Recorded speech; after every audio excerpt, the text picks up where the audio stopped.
ko ilalabi na mawala ang isang reporter dito. Diba? Unless, meron talagang violation. Saka hindi ako po ang nagpapasya niya. Hindi naman din po ako yung secretary. So, hindi naman po ang may hawak ng MARO. Tayo'y press officer lang. So, kung ikinakabit nila sa akin ito, sorry, you're wrong, fake news. Ma'am, last na, may ano na po, may update na po regarding the status of the reporter. Ngayon, hindi kasi talaga ako yung nagde-decide niyan eh. So, di ko alam so far. So, wala akong mababanggit. Is this something that the secretary has tackled with you or the other undersecretaries? Ang pagkakaalam ko, may sinulat ka. Kami, yes ma'am. Yeah. Diba, ang alam ko din, sasagutin yata niya. So, yun lang yung alam ko. Pero siya rin pa rin ang nakakaalam dito. But just to be clear, you don't have any personal issues against them? Wala. Unang-una, lahat kayo reporter, you have the right to do that. That's your job. Maliban lang kasi kung may violation, hindi ko na yung sagot. Kung dito sa press briefing tayo, kahit anong sinasagot ko yan, walang problema.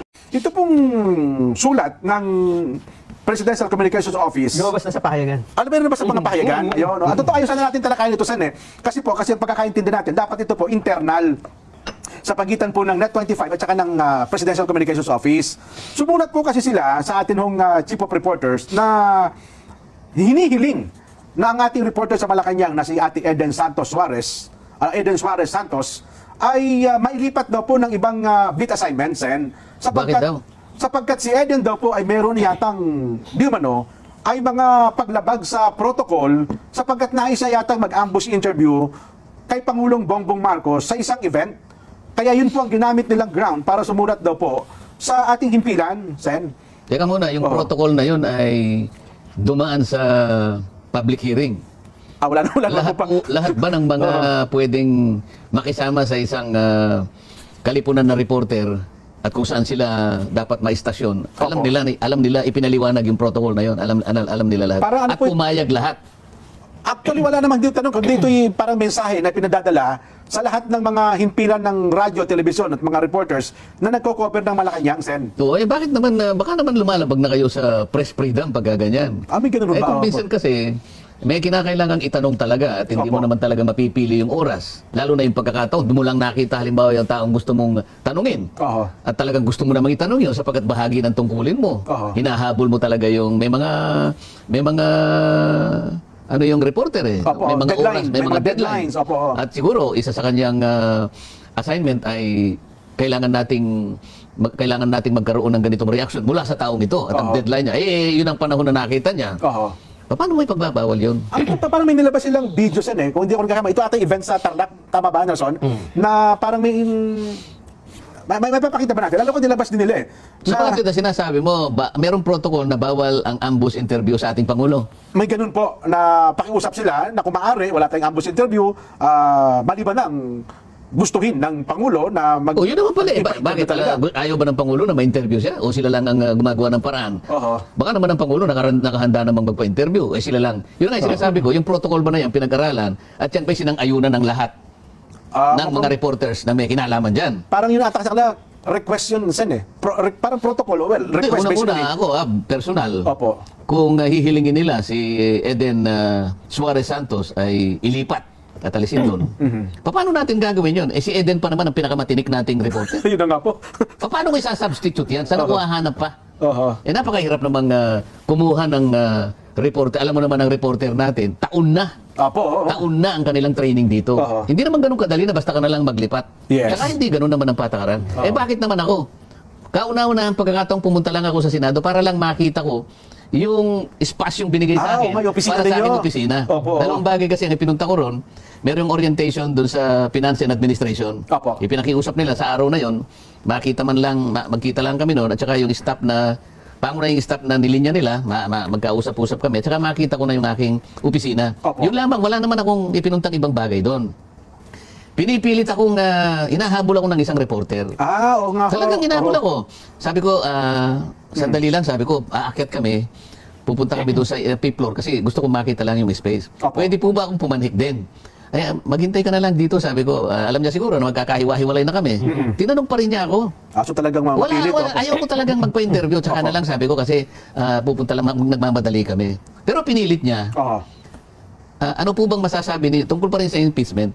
Opo. Alam mo yung sinagot ko? Dahil nga nagmamadali ako, tsaka hindi naman ako talaga sasagot sa kanya. Ibigay mo na lang yan sa mga marurunong, sabi ko. Akalain mo, in-upload niya sa ano na, Inquirer naman yan. Inquirer. Opo. O ngayon natin, 1 milyon na yung views.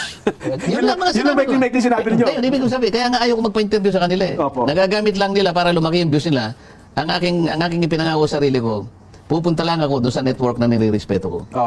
Yung network, nakasali ako doon. Opo. At doon, gusto nila akong pakinggan, makinig sila sa network. Pero may kinalaman sa ambus. Opo, ambus interview. Bakit doon hindi binabawal? Tinabol niya ako eh. Opo. May statement po ang dito, mga opisyal ng Malacanang Press Corps. Ayan, Nagpadala sila ng liham sa PCO, Presidential Communications Office, upang ipahayag na tinututulan nila yung request na pagpapalit sa reporter. Member kasi, di ba, ng Malacanang Press Corps. Member ng Malacanang Press. Sabi nila, Malacanang Press Corps na pribadong grupo yan. Ito yung mga reporter na nagko-cover sa Malacanang. Ibig sabihin, pinoteksyonan ng Malacanang. Malacanang Press Corps. Di maganda? Tinututulan nila na dahil lang sa protocol breach ay ililipat mo ang isang reporter. Bakit sa kanila ay hindi po pwede na ang isang protocol ay maging dahilan para hindi magampanan ng isang reporter yung kanyang tungkulin, lalo na kung ito ay kaugnay na ng ano. Yun na nga sinasabi ko. Nagkakataon niya na yun eh. Kaya ako, sinasabi ko ngayon, ako personal lang naman dyan, ano? Hindi ko na kayo sinasangkot at ang ating programa. Ako personal ko lang. Siya yung pinakamagaling nating reporter eh. Saan ako hahanap ng ipapalit sa kanya ng ganun-ganun kadali? Ano masasabi ko dyan? Si Ellie Saludar nga, 17 years na nag-cover ng Malacanang. Mawalang galang na sa ibang reporter natin. Ang sabi niya, meron talaga mga ganyan protocol, pero wala nakakapigil sa isang reporter. Tanong siya, Mr. President, ano masasabi sa gano'n? Minsan daw, may mga pagkakataon na ang Pangulo, kahit walang schedule na interview, sumasagot.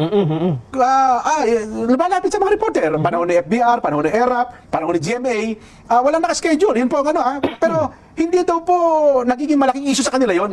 Sapagkat sa Pangulo, okay naman pala yung ganun. Okay naman pala. Tsaka parang bang akala mo binabantay nilang pa. Baka mamaya ayaw pa nga ng Pangulo yung ginagawa nilang ganun. Ayun na nga po. Meron bang kasiguruhan na ang Pangulo sinabi sa kanila, ayaw ko ng ambus interview. Kayo lang ang gumagawa niya para magpasikat kayo.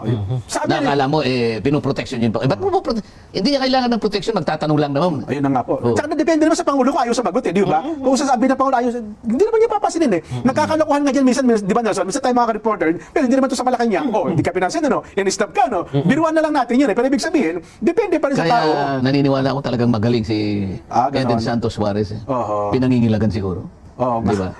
Mukhang ganun nga ang sitwasyon sa Well, yun naman ang sabi ng iba. Mukhang baka daw nagiging tinik ata sa mga nandiyan sa Malacanang ang Ate Eden. Pero anyway, ang ating talagang magiging tinik, dahil matinik.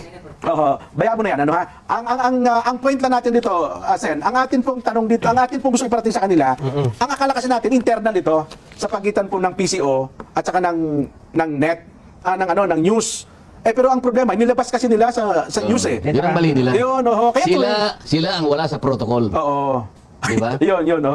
Yun po ang naging nangyari doon. Kasi kung hindi naman po nila nilabas sa mga news po ito, hindi naman sana natin i-discuss. Kasi nga, alam natin, internal sa pagitan po ng Malacanang, ng PCO, at saka ng Net25 News, ang usaping ito. Sa akin naman, yung ganito mga usapin, hindi to kailanman magiging internal eh. Yun na nga. Dahil may kasangkot ding press corps eh.